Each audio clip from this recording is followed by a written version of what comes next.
Hey folks, it's Dag, and this is actually where we're going to start building on this project. If you're new to the channel or new to this series, we're going to build a vintage pit special made by Midwest. And this is what's called the step B of the process. So let's get into this. So if you look at the drawings, folks, first of all, there's no manual that comes with these kits back in the 70s, 80s, and 90s. At least most of the ones that I got from Midwest. All the instructions were on the drawings, the plans. So we're going to start with step A, which is the fuselage construction part, okay? So one thing I want to let everybody know is that I weigh every piece of wood in grams that's going to go into this plane. And when I convert a plane to electric, I normally take a lot of plywood out. However, you have to understand that when you take plywood out, you might be changing the CG of the plane. This plane has a heavy tail. All this like quarter-inch balsa wood here is what makes up the horizontal and vertical stab, which is heavy. So if you take a bunch of weight out of the nose, you're just going to put weight back into the airplane. So you got to get the CG right, but you're also weakening the airplane when you take the plywood out. So what I want to talk about briefly before we get too far into this is die cut parts. If you've never built a kit, which you probably haven't because everything's foamy nowadays, die cutting is where they stamp out parts with basically a razor blade that's in the shape of the part they need to punch out. The problem was that if the kit had a lot of runs, which means they made a lot of kits, that would get dull. So sometimes these die cut parts wouldn't pop out easy. On this particular part, they popped out flawlessly. But there's actually some plywood parts in this kit I've looked at, and the die doesn't even look like it went halfway through the wood. So I'm going to have to go to a bandsaw and cut that out. Die cutting, folks, makes it really easy for us modelers, but sometimes it's a pain in the butt to get the parts to pop out.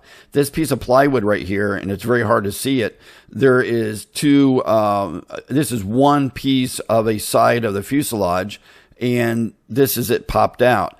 This is 64 ply. If the die didn't cut this good, you got to be very careful that you don't tear it or you break it. When we think about die cut, also on the drawings, there's a diagram that shows all the die cut parts. This plane is made for more experienced builders. So there are some parts that you need to use with these die cut parts that are like in bags of balsa wood, like it says fuselage or it says wing bag. So some of this, you have to scratch your head a little bit to say, okay, where do I go find that piece of wood to do this? Because there's no manual. All the stuff are on these drawings. Okay. So when we're talking about this step A, we're going to talk about today of building these parts for the fuselage. There's a lot of die cut parts that you got to pop out. But then if you look at this, on the bottom, there's some die cut parts, but there's also parts that come out of a bag of balsa wood, like I mentioned earlier. And you've got to, think about how am I going to glue this together? So folks, I always use wax paper. Wax paper is your friend. And I use the T-pins. And I take my time to really get things to align. Now, if you notice here, the two pieces of wood that came from the bag of wood, it came from the fuselage bag, they don't line up. So what I do is I take a straight edge right here, and I'm going to try to mimic the same contour that it needs to be cut at. And, or I'm going to sand it. So you notice right here, I got the two little lines. Those are the angles I want to cut this to draw it together. So when I go to glue it. Okay. And folks, this isn't rocket science. This is just taking your time. And another thing is, folks, patience is your friend. Okay. If you're full-blown ADHD, it took me forever, folks, to have the patience to do kits right. I have screwed up so many kits from not being calm enough or taking my time or measuring 15 times and cutting once. Another thing is straight edges are your friend. You want to use a straight edge on just about every glue joint you do if you're trying to keep something straight.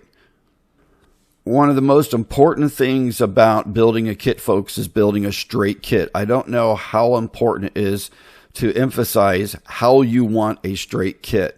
So this is those parts glued together, and you can see on the top, I still haven't glued those other parts together.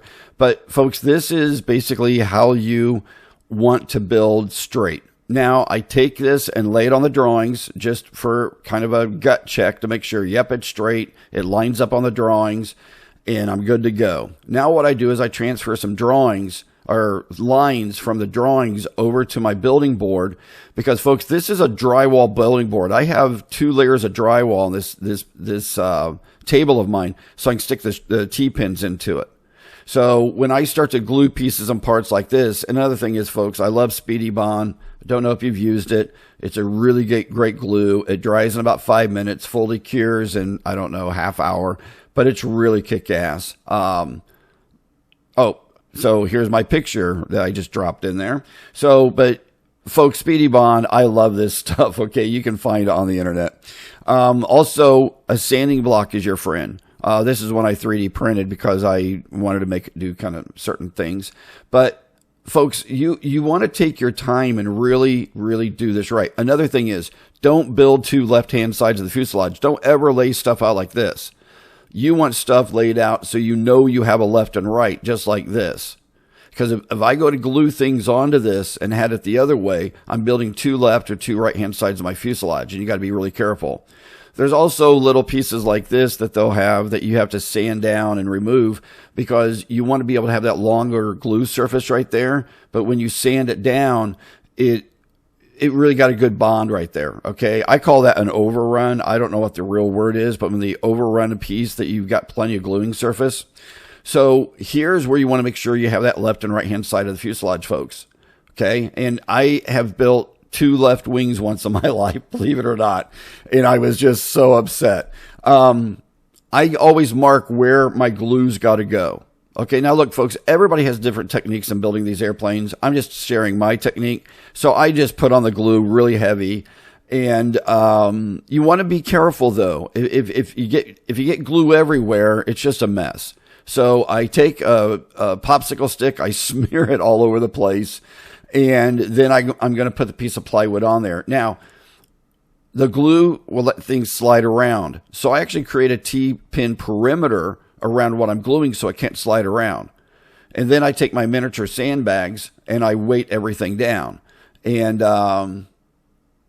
yeah, folks, I mean, this is just super. I'm just trying to share the old techniques I used to do back in the 70s, 80s, and 90s.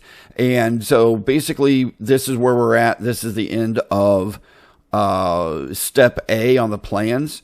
And the next video will be step B. And we're going to go through every one of these steps and build an airplane together. Rock on. Have a great day. Please like and subscribe and take care of yourself. See you next time. Bye-bye.